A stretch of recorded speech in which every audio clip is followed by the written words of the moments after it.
Entonces, en este listado de los apóstoles, pues ya no nos queda ninguna duda. No es casualidad, nada en la Biblia es casualidad, todo está por algo. Entonces, en los tres evangelios y hechos de los apóstoles vemos a Pedro en primer lugar, ¿va? Espero que esta parte nos quede un poquito clara. Espero yo tener esa capacidad de darme a entender, ¿va? Entonces, ahora otra parte que vamos a analizar también es el cambio del nombre de Simón a Pedro. ¿Qué pasa cuando Dios hace un cambio en una persona de nombre? ¿Por qué Dios cambia el nombre de las personas? ¿Cuál es el objetivo? ¿Por qué no se siguen llamando Luis? ¿Por qué no se siguió llamando Pedro? ¿Verdad? Es que pasó la mosca. Porque eso es lo que yo me gustaría empezar a compartirles, compañeros. Para eso nos vamos les voy a leer un poquito, muy poquito. Dice, la Biblia nos muestra algo significativo. Cada vez que Dios cambia el nombre de una persona, no es por casualidad, sino por una razón. El nombre corresponde a su nueva identidad, función y o ministerio. Para eso podemos ver varios ejemplos en la Biblia donde cada vez que la Biblia, que Dios ha hecho un cambio en una persona, es por algo, por alguna situación. Aquí viendo lo dice, por una función, un ministerio, algo que va a pasar. Entonces, vámonos al Génesis, a ver si ya saben a quién voy a mencionar ahorita. Génesis 17, 15, 16 y 17, versículo del 3 al 6. Abraham cayó rostro en tierra, y Dios le habló así: esta es mi alianza que voy a pactar contigo. Tú serás el padre de una multitud de naciones. El padre de una multitud de naciones. ¿Qué está haciendo? Una alianza con un hombre, con un ser humano. El Dios creador del universo está haciendo una alianza con un ser humano. Pero ese encuentro que Abraham va a tener o está teniendo con Yahvé, no puede quedar la persona del mismo modo. Tiene que haber un cambio. Todos tenemos que tener un cambio. A veces no somos un buen testimonio de vida cuando encontramos a Jesús, cuando vivimos un retiro, cuando nos acercamos a la comunión, a una confesión. Pero en el caso de este hombre, Abraham, tuvo un encuentro con Dios, un encuentro que le cambió la vida y también le cambió el nombre, por un significado. ¿Sale? Dice, tú serás el padre de una multitud de naciones.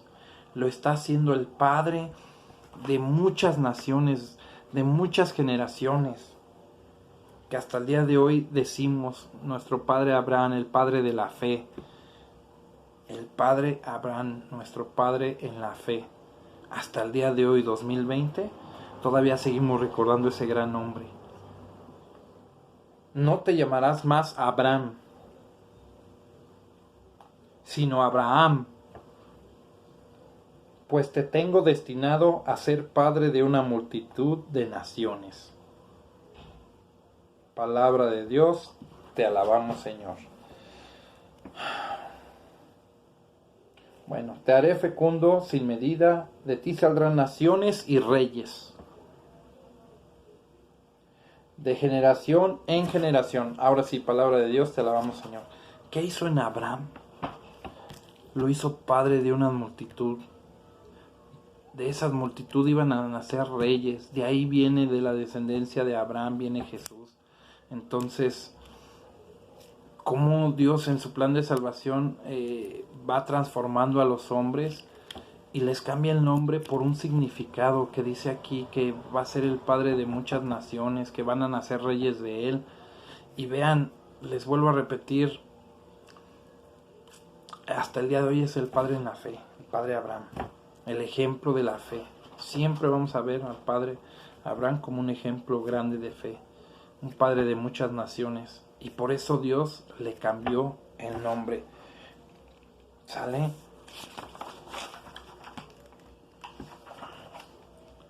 Dios renombró a Abraham como Abraham cuando lo hizo padre de una multitud de naciones. Él le dio la primicia sobre todos los hombres.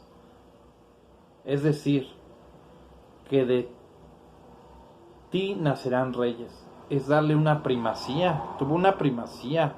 Al igual que Pedro, cuando le cambió el nombre, le dio una primacía sobre el resto de los hombres. Pero ¿dónde más vemos la primacía de Abraham? Es en el último párrafo que nos dice Dios. Nos dice, Dios, aquí se nos plantean dos temas importantes. Dios hizo una alianza con un hombre, Abraham. Y lo hizo justamente cuando se le cambió el nombre, porque antes era Abraham. Y en aquel entonces no había establecido nada con él. Igual que con Pedro. Con Pedro no había establecido nada. Cuando lo recogió, cuando lo dijo, ya cuando le dio la autoridad a Pedro, le cambió el nombre. Y hizo también, le prometió algo. Dios dice que establecerá su alianza con Abraham y con su descendencia a través de las generaciones. Pero si nos damos cuenta, esta alianza terminó en Cristo, ya que Él es el último descendiente directo de Abraham. Al ser Cristo el mismo Dios, no podía establecer la alianza consigo mismo. La alianza Dios no viene a establecer alianzas con Él mismo, sino con el hombre. Y tuvo que dejar esta alianza en otro hombre de fe, como lo fue Abraham. Entonces, Cristo, para cumplir Santiago 1:17 y otras, cambió el nombre de uno de los suyos y lo llamó Kefas, que quiere decir piedra, dando así continuidad a la alianza de Dios con los hombres. Siguió, que dice Jesús en la última cena, y esta es la sangre, la nueva alianza que será derramada, la sangre que será derramada, ¿no?, por el perdón de los pecados, una nueva alianza que dejó Jesús con los hombres. Entonces tiene que haber una alianza con alguien, con el hombre, un representante en la tierra. El negar que Cristo haya elegido a Pedro es negar indirectamente el versículo que acabamos de leer de Abraham, ¿verdad? Y negar la alianza que Dios hizo con su pueblo y con Abraham, el líder y jefe de ellos. Por tanto, vemos cómo el cambio de nombre de Abraham a Abraham es muy importante y nos dice mucho sobre los objetivos previstos de Dios en esa persona. Pero no solamente existe este cambio del nombre en la Biblia, sino hay muchos más. Veamos pues otros ejemplos, no dice todos. Génesis 17, 15 y 16. Génesis 17, 15 y 16. Dijo Dios a Abraham, a Sarai tu esposa, ya no las llama, no, Sarai, perdón, a Sarai tu esposa ya no la llamarás Sarai, sino Sara. Yo la bendeciré y te daré de ella un hijo. La bendeciré de tal manera que pueblos y reyes saldrán de ella. Palabra de Dios, te alabamos, Señor. Dios cambió de nuevo el nombre de la mujer de Abraham y la llamó Sara. Este cambio de nombre viene debido a una función. ¿Cuál es la función o este primado? Ella será madre de los reyes de los pueblos. Ella es la madre del hijo de Abraham, con quien seguirá Dios su alianza, y de ella descendía el rey David, lo cual Sara le da un primado muy importante, colocándola así por encima de otras mujeres de su pueblo. ¿Sale? Ahora veremos otro ejemplo. Vámonos al mismo Génesis, versículo 32. Les digo que hay mucha enseñanza, del 27 al 29. El otro le dijo, déjame ir pues, ya está amaneciendo, y le contestó, no te dejaré marchar hasta que no me des tu bendición.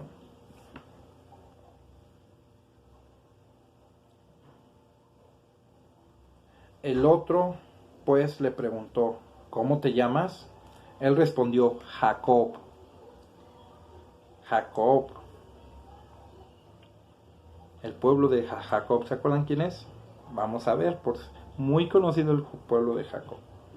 En adelante ya no te llamarás Jacob, sino Israel, o sea, fuerza de Dios, porque has luchado con Dios y con los hombres y has salido vencedor. Palabra de Dios, te alabamos, Señor. Se dice en la escritura que Jacob luchó con Dios, ¿verdad? Porque ha luchado con Dios y con los hombres y ha salido vencedor.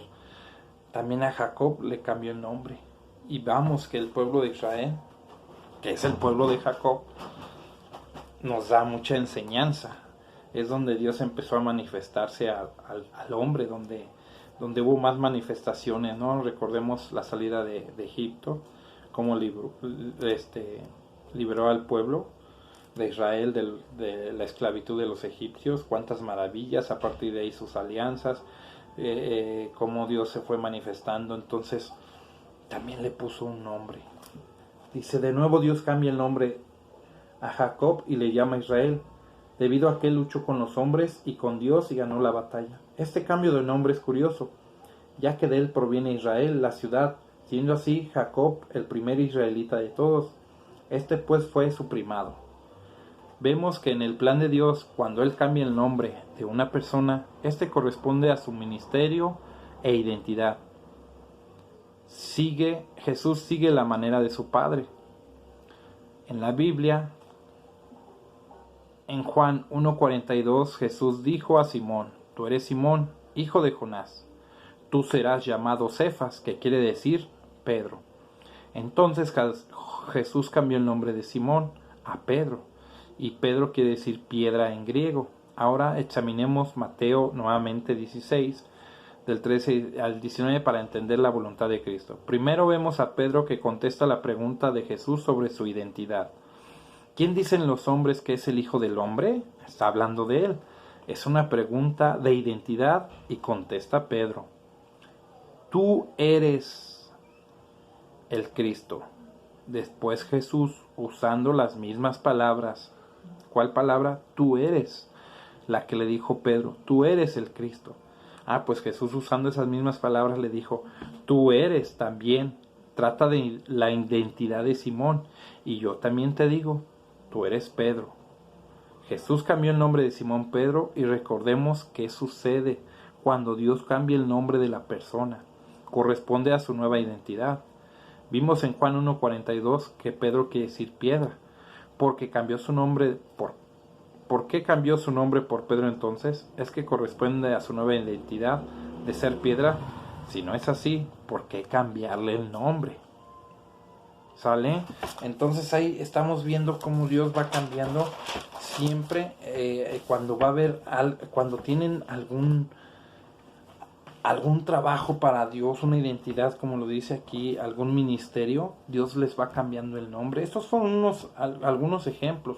Yo honestamente no recuerdo más, pero si no también se los mencionaba, pero bueno, ya vimos bíblicamente que Jesús cada vez que cambia el nombre es porque algo le está dando al ser humano, a esa persona, una tarea, un ministerio, algo que lo va a hacer cambiar. O sea, ese encuentro con Dios le cambia a ese hombre su vida por completo. Su vida por completo se la cambia, que hasta el nombre le cambia porque el nombre tenía un significado muy grande en el pueblo judío, en el pueblo de Israel. O sea, antes los nombres tenían un gran significado y era algo fuerte tener el nombre. Se tenía que escoger un nombre para que esa persona hiciera valer el nombre. Es como la palabra, a veces ahorita ya nuestra palabra ya no la hacemos valer, pero en esos tiempos la palabra valía, ¿va? Entonces, vamos a ver ahora las diferencias que la misma escritura nos va a dar a notar entre los discípulos y Pedro. ¿Qué diferencias ha habido o qué diferencias hay de cómo Jesús se refiere a Pedro, cómo Jesús se refiere a sus discípulos? Ahí podemos ver ese ministerio, todo eso que Pedro va a ir haciendo, porque Jesús no lo hemos notado hasta que no lo estudiamos, pero Jesús marcaba una diferencia muy grande entre Pedro y sus discípulos. Siempre a partir de ahí hubo una diferencia grande. Cada vez ustedes lo van a ir viendo poco a poco. Cada hecho en la escritura tiene un significado. Entonces esas diferencias las vamos a ver. Por ejemplo, vámonos al Evangelio de Lucas. Entonces ya podemos ver que Pedro tiene una autoridad. Tiene una autoridad ante los discípulos. A él lo nombró el primero. Entonces vamos a ver cómo Jesús, ya sabiendo que él, o ya teniendo en cuenta que él le dio esa autoridad, vamos a ver cómo se comporta Jesús con Pedro a diferencia de los discípulos, ¿va? Entonces vámonos a Lucas 23, versículo 32. Lucas 23, 32. Y dice así: junto con Jesús llevaban también a 2 malhechores,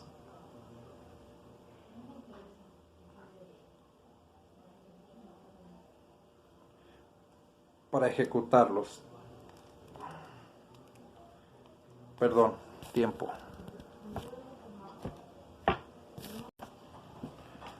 No es 23, es 22. Una disculpa.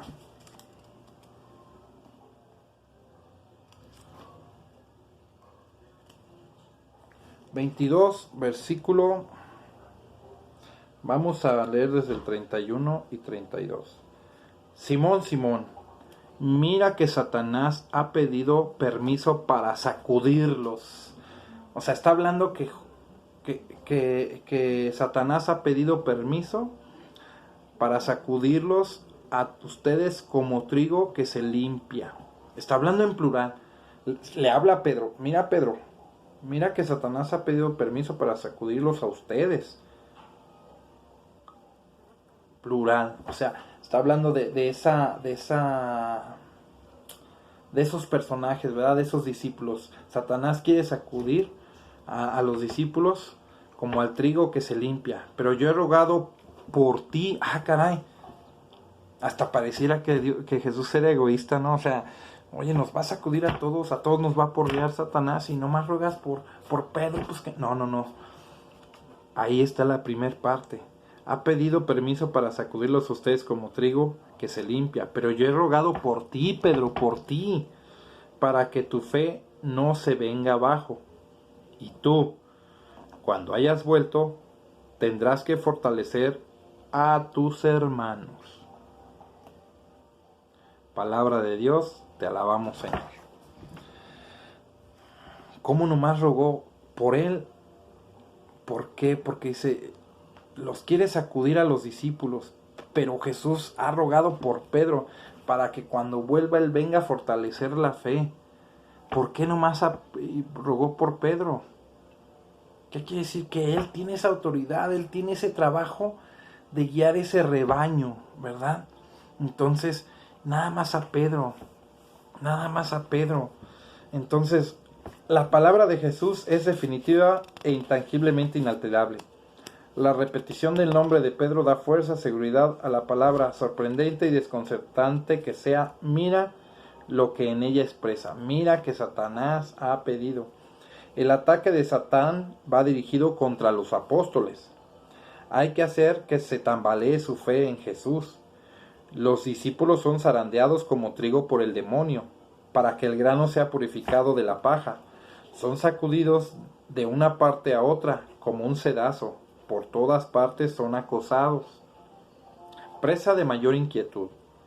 Cuando descargue sobre Jesús la pasión y se dé a Satán el poder sobre él y los suyos, se verán los discípulos expuestos por todos lados o apremiantes tentaciones de apostasía. ¿Qué hicieron los discípulos cuando agarraron a Jesús? Todos se fueron, se escondieron, tenían miedo. ¿Sale? Satán aguarda que fallen los discípulos para poder acusarlos delante de Dios. Dios no exime a los apóstoles y a la iglesia de las persecuciones y tentaciones. No los saca del mundo, ahí los dejó. Contra las maquinaciones del demonio, está la intercesión de Jesús. La voluntad de Satán se estrella contra el poder de su oración. Jesús es el abogado de los discípulos. Jesús ora solo por Pedro, no por los demás discípulos, aunque todos se ven en el mismo peligro. Todos estaban en el mismo peligro, pero por el único que oró es por Pedro. Simón se ve destacado de los 12, es lo que les digo. Ahí está esa parte, cómo había una diferencia, un trato diferente, no porque amara más a Pedro, Dios nos ama a todos por igual, pero por la misma autoridad que él ya tenía, que Jesús le había dado, se dirige a Pedro. Simón se ve destacado de los 12. Él es el jefe y portavoz de los 12 y de la comunidad primitiva. Y ha de ser el apoyo de su fe. Jesús ora para que no desfallezca la fe de Pedro. Como no fue la carne y la sangre, el poder humano, lo que le reveló a Jesús es el Mesías, que Jesús es el Mesías, así tampoco es mantenido en la fe por el poder humano, sino por el don de Dios. ¿Qué quiere decir? Pedro falló. Por el poder de Dios, Pedro dijo que Jesús es el Mesías. Por el poder de Dios, Jesús ruega por Pedro para que se mantenga en la fe.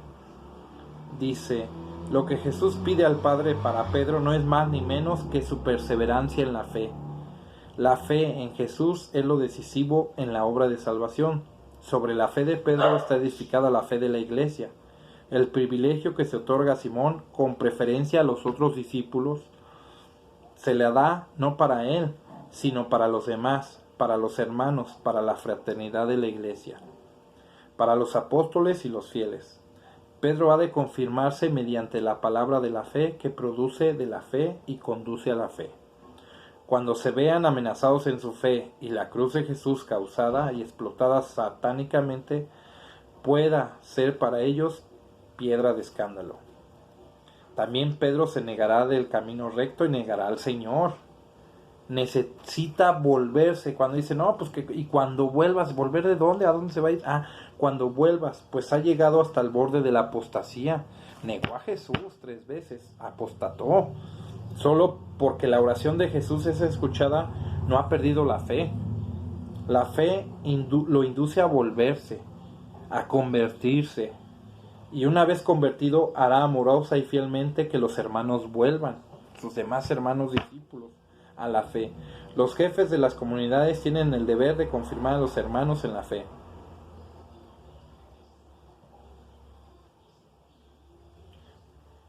Entonces, Cristo rogó para que no desfalleciese su fe. El acto de Pedro no fue, pues, pérdida de la fe, sino de cobardía en el Getsemaní y en el palacio de Caifás, negándole externamente. Pero además de lograr por su oración mantener su fe, le da un encargo. Y tú, cuando hayas vuelto, confirma a tus hermanos en la fe. El verbo volver aparece aquí sin complemento, pero tiene un valor específico de volverse a Dios, de convertirse. En los profetas era ese término usual, shub, es una palabra hebrea, para indicar la conversión a los caminos de Yahvé. La vuelta de Pedro es de tipo moral, no es la pérdida de la fe garantizada por Cristo, es la conversión de sus negaciones, que aquí se le anuncian. Lo mismo que recogen los otros 2 sinópticos junto con el Tiberíades después de resucitado Cristo. Le protestaría 3 veces su amor. Cuando le pregunta, Jesús me amas, 3 veces. ¿Va? Entonces ya vimos que hay una diferencia. Rogó por Pedro para que no desfallezca su fe y cuando vuelva confirme a sus hermanos. Siendo que todos estaban en el mismo peligro, solamente oró por Pedro porque él era el guía, ya lo empezó a soltar a Pedro para que él pudiera confirmar a sus hermanos en la fe. Ahora vámonos a Juan 21, del 15 al 17. Juan 21, del 15 al 17. ¿Cómo va hacia Pedro nada más? Dice, cuando terminaron de comer, Bueno, vamos a poner el 14 para vernos en el contexto. Esta vez, ya resucitado Jesús, fue la tercera vez que Jesús se manifestó a sus discípulos después de resucitar entre los muertos.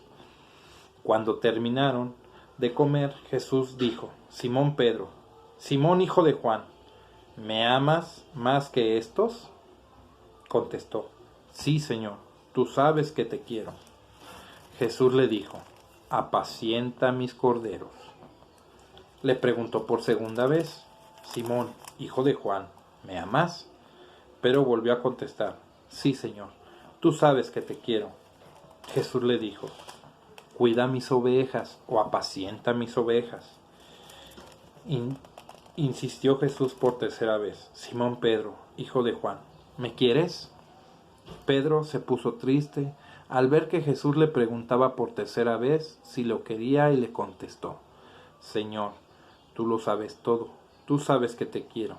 Entonces Jesús le dijo: Apacienta mis ovejas. Palabra de Dios, te alabamos, Señor.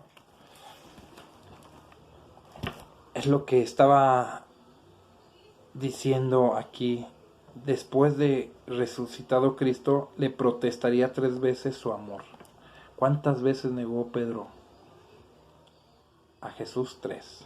Y 3 veces le preguntó que si lo amaba. Y en esas 3 veces le dijo: apacienta mis corderos y apacienta mis ovejas. Aquí podemos ver que hay dos cosas, ¿no? 2 tipos de animales, corderos y ovejas.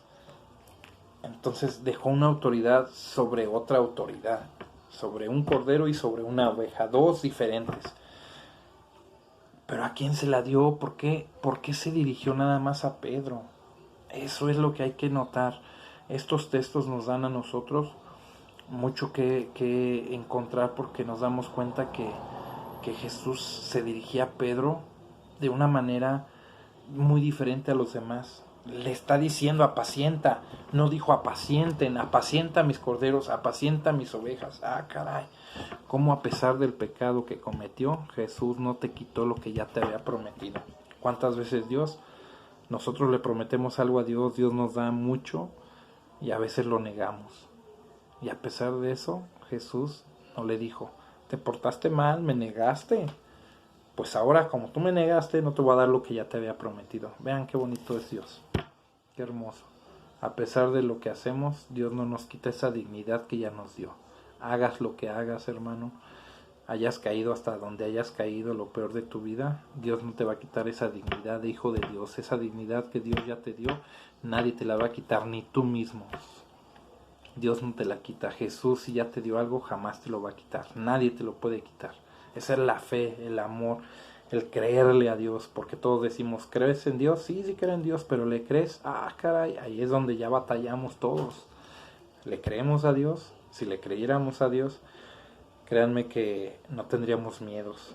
Si le creyéramos a Dios, no tendríamos tristezas, no tendríamos muchas cosas, dependencias, por creerle a Dios. Pero como a veces no le creemos a Dios, o nomás le creemos lo que queremos, por eso vivimos mal, por no creerle a Dios. Sí creemos en Dios, creemos que existe, pero no le creemos. ¿En dónde? En su palabra. En su palabra es donde le debemos de creer.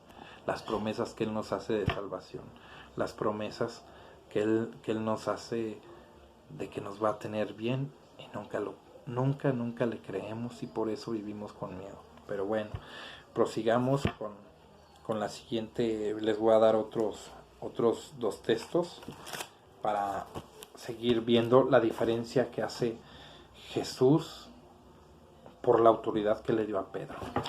Va.